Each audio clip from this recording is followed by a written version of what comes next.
On April 5th, thousands joined anti-Trump protests across the U.S., including multiple rallies in Washington, D.C. I am here to demand an end to the genocide. I am here to demand an arms embargo, and I am here to demand an end to the deportations and repression against the Palestine movement. The Hands Off 2025 protests criticized the Trump administration's assault on basic democratic rights, while a large pro-Palestine rally demanded an end to U.S.-backed violence in Gaza and growing repression.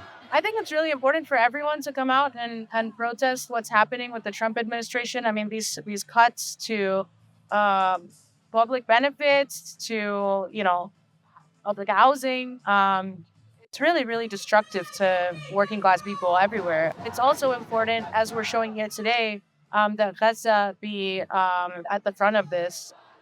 Critics claim these protests are anti-Semitic and support Hamas. We got a response from participants. No, this is a narrative that is being, parroted by all of these politicians, put forward by what is ultimately a right-wing white supremacist administration. And what it's trying to do is demonize any kind of political dissent right now. It's trying to paint the movement for Palestine as something that it's not.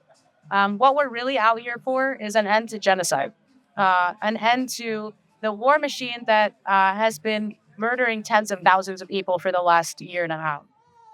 Recent Gallup polls show a historic low in U.S. public support for Israel.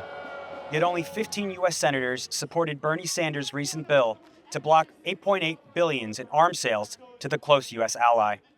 I think what we're hoping to achieve with protests like this is like the abolitionists years ago with the long-term campaigns of petitioning and other forms of pressuring the government and their own forms of demonstrations and others, is to help build a stronger, moral, conscious movement in this country in solidarity with the Palestinian people and to end this genocide. And we know this country is so undemocratic, it's so gerrymandered, it's so difficult to get the voices of the people, even when they're in the majority, represented inside of Congress. And so we're here to crystallize opposition, to show people they're not alone, to encourage them to stand up in their own localities, to keep building a movement that cannot be denied.